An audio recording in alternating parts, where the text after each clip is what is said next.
श्रीमन नारायण। श्रीमन नारायण श्रीमन मेरा एक सवाल था कि दादाजी की उत्पत्ति कैसे हुई और ये गोपिकाएं, गाय, बैल, सिंह और घोड़े, इनकी उत्पत्ति कैसे हुई? ठीक, जैसा कि हमने बताया है कि किस प्रकार से श्री कृष्ण जी लीला से अपने हर प्रकार के देवताओं की उत्पत्ति करते हैं। जी। ठीक है। ब्रह्मा, विष्णु, शिव, धर्म, नारायण जी और जो है सावित्री जी दुर्गा, सबको प्रकट करने के पश्चात जी तब सब देवताओं को लेकर के जाते हैं कहाँ पे? अपने गोलोक के, जहाँ रास मंडल होता है। जी ठीक है। उस रास मंडल में जाते हैं और बताते हैं कि यहाँ पे हमारा रास मंडल है। जी तब वहां पर जा करके अच्छा जितने देवता होते हैं सबके वामांग से उनकी पत्नियां प्रकट हो जाती हैं। जी वायु के वामांग से वाग्नि, जैसा हमने बता दिया पहले ही। जी जी हाँ। और धर्म से मूर्ति, अग्नि से स्वाहा, सब प्रकट हो जाते हैं। जी फिर वहीं पे इनके आत्मा से, श्री कृष्ण जी के आत्मा से, जी हृदय से, जी उसके वाम वांग से श्री राधा जी प्रकट होती हैं। जी किशोरी जी वहां से प्रकट होती हैं। जी। अब जैसे प्रकट होती हैं वैसे माला फूल व्यवस्था करके इनके चरणों में डाल करके इनकी आराधना, इनकी स्तुति, इनकी पूजा करने लगते हैं। जी और कहते हैं कि आप हमें अपना बना लीजिए। जी और लोगों ने नहीं कहा था, लेकिन राधा जी ने कहा कि हम आपके हैं, आप हमें अपना बना लीजिए। जी। इसीलिए राधा के प्रति उनका इतना प्रेम है, श्री जी। कृष्ण जी का। जी और श्री राधा जी जब प्रकट हुई तो राधा जी के रोमकूप से जी गोपिकाएं प्रकट हो गई, जैसा कि जो प्रश्न है। जी जी तो श्री राधा जी के रोमकूप से जी गोपिकाएं प्रकट होती हैं। ठीक है। जी जी अब श्री कृष्ण जी के रोमकूप से गोप प्रकट हो जाते हैं। इनकी संख्या कितनी होती है? करोड़ों होती है। जी करोड़ों, 30 करोड़ के आसपास इनकी संख्या गोपों की होती है। और इसी प्रकार से असंख्य गोपियों की संख्या होती है। फिर श्री कृष्ण जी के रोमकूप से ही, रोमा से, जी जी उसी से गाय प्रकट होती हैं। गाय, बैल, सांड, ये सब उससे प्रकट होते हैं। जी जी जिसमें से करोड़ों गैया होती हैं और बैल होते हैं। जी उसी में से एक जो हजारों सिंह, शेर के समान पावरफुल बैल था, जी जी उसका नाम नंदी था। उस नंदी को श्री कृष्ण जी ने सवारी के लिए दे दिया शिव जी को, भोलेनाथ को, जी कि ये आप अपने सवारी के लिए रखिए। जी देखिए जी ये भगवान की लीला, प्राकट्य वाली सब बातें हो रही। फिर श्री कृष्ण जी के जी जी बाएं कान से, लेफ्ट, जी जी श्वेत घोड़े, सफेद जी असंख्य घोड़े प्रकट होते हैं। जी उसमें से एक अच्छा जो अश्व होता है उसको देते हैं धर्म को, धर्मराज जी को, कि आप सवारी के लिए अपने इसको रख लीजिए। जी और दाहिने से कान से उत्पन्न होता है सिंह, जी लायन, शेर, जी असंख्य शेर। उसमें से जो सबसे मजबूत होता है, जी उन्होंने कहा कि दुर्गा जी से कि आपको जो लेना हो आप ले लीजिए। जी तो दुर्गा माँ उसमें से एक शेर को जो अच्छा लगता है अपने सवारी के लिए ले लेती हैं, वाहन बन जाता है उसमें। जी ठीक है। जी अब उसके बाद इनके चरण नख से, श्री कृष्ण जी के जो चरण है, चरण, जी जी उसके नख से कई प्रकार के हंस नर मादा के रूप में प्रकट होते हैं। जी उसी में से एक राजहंस को जी वो दे देते हैं गिफ्ट ब्रह्मा जी को, जी कि अपना वाहन बना लो। जी ये सब लीला कहाँ हो रही है? गोलोक में गोलोक ही में। हो रही है। जी जी ठीक है। वहां पे फिर जो है ये सबको वाहन मिल गया। जी अब जितनी पत्नियां वामांग से पैदा हुई थी, जी जी सबको श्री कृष्ण ने कहा कि अब आप लोग अपने अपने पति के साथ निर्वाह करिए। जी तो लक्ष्मी माँ चली गई नारायण जी के पास। जब नारायण जी का प्राकट्य हुआ था तो सारंग धनुष और 4 भुजा में पैदा हुए थे, जी जी ये हमने बताया होगा। जी जी और जब शिव जी प्रकट हुए थे जी इन्हीं के वामांग से, श्री कृष्ण जी के। जी जी तो ये 5 मुख लेकर के पैदा हुए थे, इसलिए इनको पंचानन भी कहा जाता है जी जी शिव जी को। जी जी और बहुत गोरे हैं, सबसे अधिक सुंदर में शिव जी ही हैं। जी और इनके 15 नेत्र हैं, त्रिनेत्र कहे जाते हैं। एक जी मुख में त्रिनेत्र, तो 5 में 15, 15 आंख और 5 सिर, सिर पंचानन तने। इनके लड़के कार्तिकेय खड़ानन हैं, उनके 6 सिर हुए थे। जी जी रावण दशानन है। जी इसी प्रकार से तो शिव जी को कहा गया कि आप दुर्गा जी को ले लीजिए। जी बाकी सबने ले लिया, धर्म ने मूर्ति को ले लिया, जी जी अग्नि जी ने स्वाहा जी को ले लिया जी जी ना, जी और वायु ने वायुत्री को ले लिया, कुबेर ने कुबेरी को ले लिया। जी जी सब अपने अपने जिसको वामांश निकले हैं सबने एक्सेप्ट कर लिया, पत्नी बना लिया। जी इसीलिए कहा जाता है कि पत्नियों का नाम भी साथ में लिया जाता है। जी जैसे अग्नि को कहेंगे तो स्वाहा कहेंगे, धर्म को कहेंगे तो धर्म मूर्ति कहेंगे, साथ में जुड़ा रहता जी है। जी अच्छा, लेकिन जब शिव जी की बारी है तो शिव जी ने कहा कि नहीं, प्रपंच में घर गृहस्थी में प्रभु हमको मत फंसाइए, जी मैं आपकी केवल आराधना और पूजा और तपस्या करना चाहता हूँ, नाम जप। जी श्री कृष्ण बहुत प्रसन्न हो गए, कहा हम तो ठीक है, आप हमारे ही अंग हैं, कब तक ऐसे रहेंगे। इन्होंने कहा मैं शादी नहीं करना चाहता, शादी करने पे क्या होता है कि घर गृहस्थी में हम फंस जाएंगे, बाल बच्चे पैदा करने में आपका हम सुमिरन नहीं कर पाएंगे। जी तब श्री कृष्ण जी इनसे इतना प्रसन्न होते हैं कि इनको ईश्वर का दर्जा देते हैं कि आप ईश्वर कहलाएंगे, जी मेरी और आपकी पूजा सबसे अधिक होगी। जी मेरे जो अंश हैं नारायण, हरि, विष्णु, जी जी ये तो पूजे ही जाएंगे, उसी प्रकार से शिव जी आपकी पूजा होगी, आप ईश्वर की कोटि में आएंगे, देवता के नहीं। जी बाकी सब देवता के रूप में रहेंगे। ब्रह्मा को ईश्वर के रूप कैटेगरी में इसलिए लाया गया क्योंकि उन्होंने ही सृष्टि की रचना की थी, जी लेकिन सबसे ऊपर शिव जी को उन्होंने रखा कि आप हमारे सर्वप्रिय हैं, जी सबसे अधिक सर्वप्रिय हैं। तो इन्होंने कहा कि नहीं शिव जी, ऐसा नहीं है कि समस्त स्त्रियां जो है जी जी जी का जंजाल होती हैं, जो पतिव्रत का सेवन करती हैं वो हमारे गोलोक में आती हैं और अपने पति को भी तारती हैं। जी जब आप ही शादी नहीं करेंगे तो ये परंपरा सृष्टि की कैसे चलेगी। जी तो चलिए 100 करोड़ कल्प तक आप हमारी तपस्या करिए, तत्पश्चात शिवा को जी माने दुर्गा को जी जी आप ग्रहण कर लेंगे। जी तो उन्होंने कहा ठीक है, और महामृत्युंजय का मंत्र इनको दिया श्री कृष्ण जी ने। जी इनको मृत्युंजय कहा जाता है ना, जी जी तो महामृत्युंजय का मंत्र श्री कृष्ण जी ने गोलोक में ही भोलेनाथ को दिया। और माँ दुर्गा से बोले कि आप थोड़ा सा इंतजार करिए, तब तक आप गोलोक में रहिए, लेकिन आपकी पूजा शुरू हो जाएगी समस्त ब्रह्मांड में। जी पृथ्वी पर आप गांव गांव में होता नहीं, कुल देवी जी जी यही मानी जाती हैं, दुर्गा माँ। जी तो हर प्रकार से आपकी पूजा होगी, घर घर में होगी, गांव गांव में होगी और हमेशा होगी। और आप पहला जो आपका जन्म होगा वो दक्ष प्रजापति के यहाँ होगा, सती के रूप में। ये गोलोक में ही सब बता दिए श्री कृष्ण जी, आप सती बनेगी, जो कि दक्ष के यहाँ जब आप जाएंगी उस यज्ञ भाग में इनका भाग न मिलेगा भोलेनाथ का, तो आप वहां सती हो जाएंगी। जी तत्पश्चात आपका जो फिर से जन्म होगा हिमालय और मैना के घर, जी वहां से जब आपका जन्म होगा, जन्म के बाद फिर आपका नाम उमा पार्वती पड़ेगा। जी ठीक है, जी उमा पड़ेगा, गौरी पड़ेगा। तो आप फिर भोलेनाथ को स्वीकार करेंगे और हमेशा फिर आपकी इनकी जोड़ी बरकरार रहेगी। जी तब तक आप वेट करिए।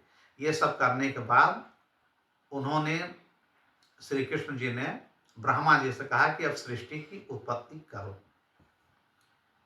तो जो सृष्टि की उत्पत्ति 3 प्रकार से होती है, जी क्योंकि 3 कल्प होते हैं, 3 कल्प होते हैं। जी एक कल्प को कहा जाता है पाद्म कल्प, कल एक को ब्रह्म कल्प, जी एक को वराह कल्प कहा जाता है।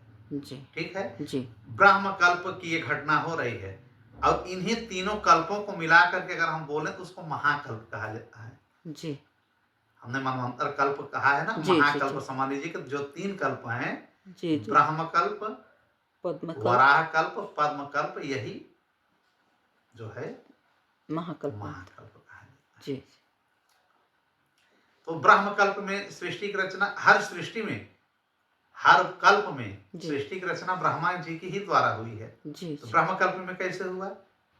जो मधुकैटभ इनके कान से निकले थे, जी जी उन्हीं को जब इन्होंने सुदर्शन से मारा, उनकी जो मैद, जो मिट्टी थी, उसी पे इन्होंने सृष्टि की रचना की। ठीक है। जी वराह कल्प में कैसे ब्रह्मा जी ने सृष्टि की रचना की? क्योंकि जब वराह कल्प लगा, जो अभी चल रहा है हम लोग का श्वेत वराह कल्प, जी जी इसमें कैसे हुई सृष्टि की रचना? जब सृष्टि की रचना करने की बारी आई ब्रह्मा जी की, तब तक हिरण्याक्ष जो है जी पृथ्वी को लेकर के समुद्र में चला गया था। कथा सुना होगा आप लोगों ने जी ना। जी फिर ये हिरण्याक्ष को मारते हैं वराह और शुक्र अवतार में, और धरती को लेकर के पुनः अपने केंद्र पे स्थापित करते हैं, तब सृष्टि की रचना होती है। जी इसलिए धरती माँ ने वराह जी से शादी भी किया है इस कल्प में। जी ठीक है। जी क्योंकि उन्होंने अपने नथुने पर पृथ्वी को उठा करके लाया। जी जी गोल है पृथ्वी, जी इसलिए इन्होंने कहा कि जब आप हमको टच कर लिए हैं, अपने होठों पे रख लिए हैं, तो जी। प्रभु हम आपकी भारिया बनना चाहते हैं। मतलब पृथ्वी वाराह जी की पत्नी है। पत्नी है। जी तब इन्होंने कहा कि ठीक है। तो वराह ने उनसे शादी किया धरती से। जी अब एक प्रकार से धरती इनकी सांस लगती है, कब? जब सीता वहां से भूमिजा होके होती है। जी हर कल्प की अलग अलग अलग चीजें कल्प। हैं। जी जी अच्छा, अब पाद्म कल्प में क्या होता है? पाद्म कल्प में जो नाभि कमल से प्रकट होते हैं जी जी ब्रह्मा जी, जी ठीक है, जी उसी नाभि कमल पे ही सृष्टि की रचना होती है। इसीलिए पद्मकल्प पड़ा। हाँ, उसलिए जी इसको पद्म कल्प कहते हैं। जी जी तो इन तीनों कल्पों को मिला करके महाकल्प कहा जाता है कि महाकल्प है। जी बाकी मालूम ही है कि कल्प क्या होता है। ब्रह्मा जी का एक दिन जी। एक कल्प के बराबर है। एक कल्प मतलब अ, 14 मनवंतर। मनवंतर। जी जी 14 मनवंतर बराबर 71 दिव्य युग। दिव्य महायुग जी। हाँ। जी और ये 360 जब युग बीत जाते हैं, जी जी तब एक दिव्य युग होता है। जी 360 युग बीतने पे एक दिव्य युग होता है। और 71 दिव्य युग जब होता है, तो तो एक मनवंतर। मनवंतर होता है। और जब 14 मनवंतर होता है, जी तो जी एक कल्प होता है। जब एक कल्प होता है, तो ब्रह्मा जी का एक दिन होता है। ठीक है। तत्पश्चात सृष्टि का प्रलय होता है। अभी प्रलय नहीं होगा, जी अभी जी तो बहुत समय है। जी अभी तो 28वां चतुर्युग हमारा चल रहा है कलयुग का। जी जी जब ये 71 बार जाएगा, तब जी। जा करके ब्रह्मा का एक दिन होगा, मतलब ये वराह कल्प खत्म होगा, तब पूर्ण रूप से सृष्टि का विनाश जैसे होगा। जनमानस में बड़ी भ्रांतियां हैं कि हर युग जैसे चतुर्युग खत्म होता है वैसे ही प्रलय हो जाता हाँ, ये है। अज्ञानता है। जी जी जी ये जो बहुत डीपली नॉलेज या बहुत अच्छे ढंग से नहीं पढ़े हैं, जी उन्हें जी में भ्रम होता है। जी कहीं कहीं सुने हैं हम भी सत्संग में, कह रहे अब कलयुग जैसे ये खत्म होगा, उसके पहले प्रलय होगा, बड़ा बड़ा जो है पानी का बूंद गिरेगा, अग्निवर्षा होगी, सब जी तहस जी नहस हो जी जाएगा। ऐसा कुछ नहीं होगा। जी जी अभी संधियुग लग जाएगा, सतयुग लग जाएगा, मारे जाएंगे लोग, लेकिन पूर्ण रूप से विनाश नहीं होगा। जी जी निमित्त प्रलय रहेगा। निमित्त प्रलय। एक नित्य प्रलय होता है, एक निमित्त प्रलय, 4 प्रकार के होते हैं, उसको हम बताएंगे बाद में। जी जी तो माने पूर्ण रूप से प्रलय नहीं होगा, आंशिक प्रलय होगा। जी।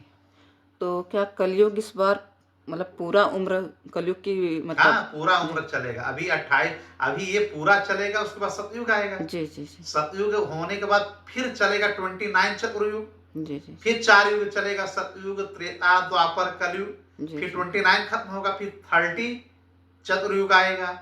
नहीं, जैसे भविष्य मालिका के हिसाब से। भविष्य मालिका जी जो जी लिखा गया है, जी उसके जी हिसाब से जी जी जो प्रलय आएगा, जी तो जी वो प्रलय पूर्ण रूप से नहीं रहेगा। वही तो मैं बता रहा हूँ, जी उसमें भी पूर्ण रूप से नहीं है। जी जी जी जो भविष्य मालिका में लिखा गया है, जी तो जी कहीं कहीं तो लोग अब ये कहते हैं कि पूर्ण रूप से विनाश होगा, ऐसा नहीं। जी काफी विनाश होने की संभावना है, जी जैसा कि उसमें लिखा गया है, जी लेकिन पूर्ण रूप से नहीं। वही तो कह रहे हैं, उसी में सतयुग लग जाएगा। जी जो बुरे लोग हैं, अधर्मी लोग हैं, कुकर्मी लोग हैं, जी अत्याचारी लोग हैं, जी उनका पतन होगा। जी भाई सृष्टि को क्या चाहिए, प्रकृति को क्या चाहिए? बैलेंस चाहिए। जी बिल्कुल।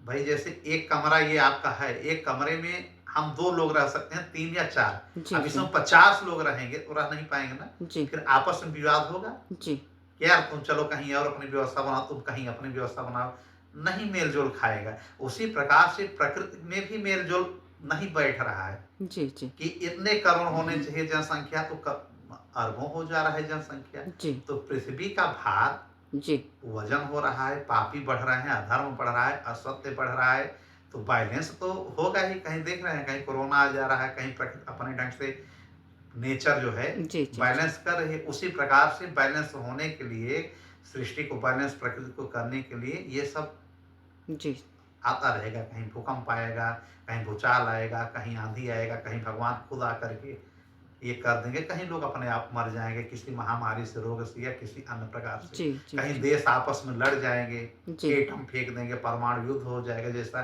कि हो भी रहा है। ऐसे करते करते इसी को कहते हैं ना कि खंड प्रलय। जी जी जी धीरे धीरे प्रलय होगा। जी पूर्ण प्रलय कब होगा? जब 71 हो जाएगा ये चतुर्युग, जी समझ रहे हैं? जी तब जा करके ये पूर्ण रूप से प्रलय होगा, एक कल्प हो जाएगा। जी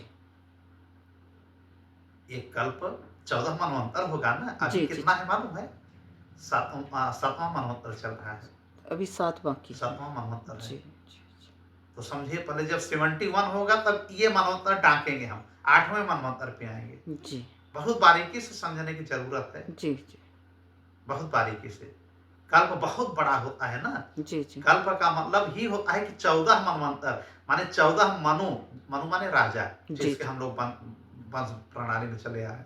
14 मनु खत्म होंगे, 14 इंद्र खत्म होंगे, जी ठीक है। जी 14 प्रकार की मतलब मनवंतर जब खत्म होगा तो एक कल्प हो गए। तो बार बार हम कहते हैं, जी, लोग जी। समझना नहीं चाहते हैं, जी जी समझने की जरूरत है जी, इसमें जी, बारीकी से। अभी 7वां मनवंतर ही है। जी कैसे जी कैसे भागवत में लोग कह देते हैं कि यार प्रलय होगा। अरे पर मनवंतर कल्प जानो सही यार, तब तो कहो। काहे मतलब से भ्रम गहराई फैला में रहे हो? कोई नहीं नहीं, जाता गहराई है। में क्यों जी ऐसे जी रासलीला, ये लीला वो लीला करके लोगों को भ्रमित किए हैं। जी, लोग जी, जी। भाई इतना ज्ञान लोग लेना भी नहीं चाहते, उसी में सब हाँ में हाँ। अरे भैया, हाँ, प्रकृति में विनाश होगा, जी जी लेकिन जो अगर हम वेद पुराण से अपन चल रहे हैं जी जी तो किसी पुराण में नहीं लिखा है जो बातें लोग करते हैं। जी जी ये सब कब होगा? जब ये 14 मनवंतर हो जाएगा, 71 होगा ना, जी, तो जी। फिर ये मनवंतर चेंज होगा, जी फिर 8वां मनवंतर होगा। जी। कल्प यही रहेगा। जी जी बात वराह समझ रहे? कल्प जो हाँ, चल रहा वराह कल्प 14 मनवंतर जब होगा तब वराह कल्प खत्म होगा। है। जी तब वराह कल्प जब खत्म होगा तब जाके विनाश होगा, तब ब्रह्मा जी का एक दिन होगा। इसी प्रकार से ब्रह्मा जी का 108 वर्ष हमने बताया है जी पहले भी। जी जी तो बहुत लंबी अवधि है, आप समझ गए। जी पहला मनवंतर खत्म हुआ, जी एक मनवंतर खत्म होने के लिए, जैसे कि ये कहा गया ना कि 360 युग जब बीतेगा तो जी। एक दिव्य युग होगा, जी ठीक है। जी एक दिव्य युग जी जी 360, और कहीं कहीं साधारण लोग कहते हैं कि 71 चतुर्युग जब बीत गया जी जी जी तो एक मनवंतर हो गया। लेकिन इसको अगर और हम गहराई से देखें, जैसे पुराणों से, जी 360 360 जी जी युग जी बीतेगा, जी ठीक है, तब एक दिव्य युग कहा जाएगा। जी एक दिव्य युग, जी बताइए कितना बड़ा चीज है। 360 बीतने के बाद एक दिव्य युग होगा। मतलब गणना से परे है हाँ, ये सब। गणना से ये सब कंप्यूटर से परे है। जी जी और इसी प्रकार से जो है, फिर अभी मनवंतर जब हमारा 7 ही हुआ है तो अभी तो बहुत लंबा खेल है भैया। हाँ, विनाश होता रहेगा, घर द्वार महल ये सब गिरते भराते रहेंगे, फिर बनते रहेंगे, आदमी जी। मरेगा, सब कुछ करेगा, पूरा होगा, प्रलय भी होगा, लेकिन पूर्ण रूप से नहीं। जी बार बार करेंगे, आंशिक रूप से, खंड रूप से प्रलय होता रहेगा, जी उम्र कम होता रहेगा, फिर सतयुग आएगा, फिर उम्र बढ़ जाएगी। जी सतयुग, जहाँ की सत्य की शुरुआत फिर से उस युग में होगी। जी समझ रहे हैं? जी जी तो इसी प्रकार फिर से हल्के में समझ लीजिए कि सतयुग, त्रेता, द्वापर, कलयुग, जी ये एक चतुर्युग हुआ। जी और यह इसी को सतयुग, द्वापर, त्रेता युग को एक एक अगर करके चले तो 360 बार हम करेंगे, तब एक दिव्य होगा, एक दिव्य एक दिव्य युग, युग। जी ठीक है। उसी प्रकार से 71 दिव्य युग होगा, तब एक मनवंतर होगा। और अभी तक हमारा 7वां मनवंतर इस कल्प का चल रहा है, वराह कल्प का। 7 मनवंतर और होगा तब 14 मनवंतर होगा, 14, जी तब जाकर के पूर्ण प्रलय हो जाएगा। जी ब्रह्मा जी का एक दिन हो जाएगा, अभी वही ब्रह्मा जी रहेंगे। जी। ब्रह्मा जी की उम्र कितनी हो गई है इन ब्रह्मा जी की? 26 ईयर्स, नहीं, इनकी 50 ईयर्स हो गई है। 50 ईयर्स। हाँ, अच्छा। अभी ये ऐसे चलेंगे, हम्म, कहीं कहीं 51 लिखा है, कहीं कहीं 50 वर्ष, तो 51 ईयर्स भी अगर हुआ है तो 108 वर्ष चलेंगे। देखिए कहीं कहीं कुछ कम बेसी लिखा रहता है, तो जी उस पर जी नहीं जी जाना चाहिए। जी कहीं कहीं ब्रह्मा जी की उम्र 100 वर्ष लिखा है, जी जी लेकिन कौन सा उम्र इस दिव्य युग की और चतुर्युग और मनवंतर के हिसाब से लिखा है, हमारे और आपके युग वाला नहीं है, जी उम्र जी वाला नहीं है। जी जी तो इस प्रकार से जो है, जब 14 मनवंतर होगा तब एक कल्प होगा, तब सृष्टि का विनाश होगा। और क्या प्रश्न था इसमें?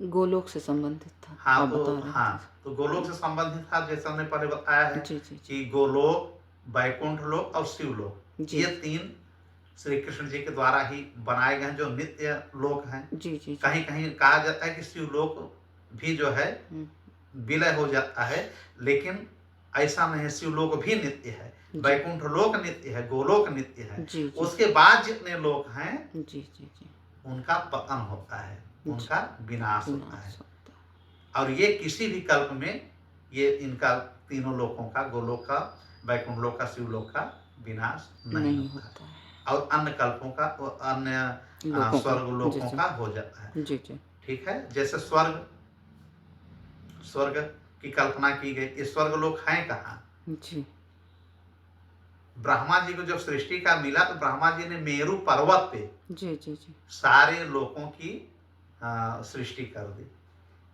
मेरू पर्वत के सबसे ऊपरी शिखर पे जी जी इन्होंने ब्रह्मलोक बनाया, अपना लोक जी सबसे ऊपर। जी और ब्रह्मलोक के भी ऊपर ध्रुव लोक है, जी एक लोक ध्रुव लोक भी, तीन ही लोक नहीं है कि स्वर्ग लोक, पाताल लोक, धरती लोक, ये तो सिंपल में कहा जाता है। जी जी 7 प्रकार के स्वर्ग हैं, जी 7 प्रकार के पाताल हैं, 7 प्रकार के द्वीप हैं, 7 प्रकार के सागर हैं, और 8 प्रकार की पर्वत हैं। जी ठीक है, 8 प्रकार के पर्वत हैं।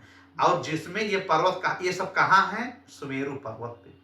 सुमेरु पर्वत पे ही सारी सृष्टि की रचना की जा रही है, जी जो भी हो रही है इस समय। अब सुमेरु पर्वत के 8 शिखर हैं, जी सुमेरु पर्वत के 8 शिखर हैं। 8 शिखर को 8 लोकपाल नियुक्त किए गए हैं, जी 8 नगरी बनाई गई है। जी ठीक है, जी। इसी में जैसे कैलाश भी होता है, जी। गंधमार्दन पर्वत भी, ये सब सुमेरु पर ही है। जी तो कहने मतलब सृष्टि और समस्त प्रकार के अब क्या बताइए, महाविष्णु को मैंने बताया है ना कथा। जी जी जी महाविष्णु के एक एक रोम में अनेक अनेक ब्रह्मांड है। मान लीजिए एक रोम में एक ब्रह्मांड, तो असंख्य रोम है, माने असंख्य ब्रह्मांड है, असंख्य ब्रह्मा विष्णु महेश हैं, असंख्य जो है ये सब सिस्टम चल रहा है लोकों का, लोक। अच्छा, जो ऐसे गोलोक में श्री कृष्ण जी से उत्पत्ति हुई गायों की और इनकी क्या है, बैलों की, तो क्या वही लेकर वो धरती पर आते हैं? जब धरती पे आते हैं हम, जी, वृंदावन धाम ऊपर है जी। गोलोक में ही, जी जहाँ पे निवास करते हैं। जी जी जब वो धरती पे आने लगे जी जी तो भाई अपने ही उस धाम की एक पार्ट को जी जी ला करके मथुरा में वृंदावन को बसा दिया, जहाँ ये खेले कूदे सब कुछ किए। जी। बचपना उनका उसी वृंदावन की गलियों में बीता। तो वृंदावन ऊपर से लाए हैं, तो वास्तविक गोलोक से। वृंदावन ऊपर गोलोक ऊपर- में है। ऊपर है गोलोक में। जिस प्रकार से अयोध्या जी जी ये साकेत से लाए हैं, जी वैकुंठ से लाए हैं जी, विष्णु भगवान, मतलब अयोध्या। प्रतीक के रूप में यहाँ हाँ, पे। हाँ, जी, क्योंकि जी। पूरा लीला रच खेलेंगे, जी जी सब कुछ करेंगे, खेल कूद करेंगे, बचपना बीतेगा जी जी जी या वहाँ पे रहेंगे, इसके लिए वो अपने उस पार्ट को ला करके बसा देते हैं, उसी पे सब होता है। तो कहने का मतलब है कि हम लोगों का ये जो लोक है ना, जी जी हम लोग जो जिस लोक में हैं, पृथ्वी लोक में, ऐसे अनेक पृथ्वियां हैं, जी ऐसे अनेक स्वर्गलोक है। स्वर्गलोक का मतलब केवल एक स्वर्गलोक नहीं है, 7 स्वर्गलोक हैं, जी जी जिसमें एक स्वर्गलोक हम लोग केवल ज्यादा जानते हैं। कौन सा? जिसके मेन मालिक हेड कौन है? इंद्र जी हैं, इंद्र जी। सचिपति इंद्र। सहस्र लोचन जिसे कहा जाता है, जी जी हम लोग उसी में मस्त रहते हैं। जी कोई मरेगा तो लिख देंगे कि स्वर्गवासी। जी कौन से स्वर्ग में भैया? स्वर्ग एक ही नहीं है ना, स्वर्ग तो 7 है ना। स्वर्लोक, महालोक, भुवरलोक, सत्यलोक, जनलोक, तपलोक, ये सब क्या है? सब लोक तो हैं। जी जी अब हम लोग केवल ये सोचते हैं कि नहीं एक लोक है, नहीं, हर लोक है, सब लोक के मालिक अलग अलग हैं। अब ना समझे में हम लोग केवल ये कह दें कि यार पृथ्वी है और स्वर्गलोक स्वर्गलोक है है। और नीचे पाताल है। नीचे पाताल भी 7 हैं जी ना। जी तलातल, रसातल सबसे अंत में है, जी जी पाताल है, हाँ, जी अतल है, वितल, ऐसे सुतल करके 7 प्रकार से ये होते हैं। जी इस प्रकार से 7 स्वर्ग हो गए, 7 पाताल। अरे उसके बाद भी अखिल ब्रह्मांड के एक एक रोम से कहा जाता है कि अनेकों ब्रह्मांड की रचना की गई है। यही ब्रह्मा हर जगह करते हैं? नहीं, हर प्रकार के ब्रह्मा की नियुक्ति अलग अलग होती है। हम अपने ब्रह्मा विष्णु महेश को तो समझ नहीं पा रहे हैं, जी तो सबको कहाँ समझेंगे। इसलिए हम एक लाइन में कह देते हैं भैया कि जय श्री कृष्ण, जय श्री कृष्ण, श्रीमन नारायण, श्रीमन नारायण, सीताराम सीताराम। किसी का नाम ले लेंगे उस ईश्वर तक ईश्वर तक पहुंचेगा जो समस्त सृष्टि की रचना कर रहे हैं। जी हम उनको समझने में असमर्थ हैं। जी हमारे ऋषि मुनि जो कि ब्रह्मा जो सृष्टि की रचना कर रहे हैं, वो भी अपनी सृष्टि तक समझ रहे हैं। जी इसके अलावा तो वो भी नहीं समझ पाते कि कितनी सृष्टियां हैं, इसीलिए कितने ब्रह्मा हैं। कहा जाता है हरि अनंत हरि कथा अनंत। हरि अनंत। जी जी तो इस प्रकार से जैसे अब जब श्री कृष्ण जी हमारे जन्म लिए तो एक बार ब्रह्मा जी गए, एक बार नारद जी गए, जी। सब इनकी परीक्षा लेने के लिए कि 16,108 रानियां हैं, इनके ऊपर क्या विपत्ति है। जी तो जी ब्रह्मा जी गए, बोले द्वारपाल से कि जाओ, आज ब्रह्मा जी आए हैं। द्वारपाल गया तो श्री कृष्ण जी कहते हैं ना जी, कि पूछ जी। करके आओ कौन वाले ब्रह्मा आए हैं। जी तो कौन वाले ब्रह्मा है? तो बोले कि ब्रह्मा, मैं ब्रह्मा आया हूँ, और कौन ब्रह्मा? फिर द्वारपाल जाता है तो श्री कृष्ण कहते हैं किस ब्रह्मांड का कौन ब्रह्मा आए हैं। तब वो पगला जाते हैं कि यार उनको भी भ्रमित, भाई देखिए इनकी लीला, जिनके अंदर अनेक ब्रह्मांड हैं। हाँ, जी, इनकी जी। लीला कोई नहीं समझ पाता, ब्रह्मा भी नहीं समझ पाते हैं, जी न इंद्र समझ पाते हैं, कभी कभी लड़ जाते हैं लोग। जी तब बाद में जब आते हैं ब्रह्मा जी, इनको प्रणाम करते हैं, कहते हैं प्रभु द्वारपाल बार बार तो वही तो मैं पूछ रहा हूँ कि कौन वाले ब्रह्मा हैं। जी ये तो आपने बताया ही नहीं, मैं तो समझ गया, जी। लेकिन आपको बताना चाहिए कि कौन से। तब ये बताते हैं कि ब्रह्मांड असंख्य है, गिन नहीं पाओगे। जी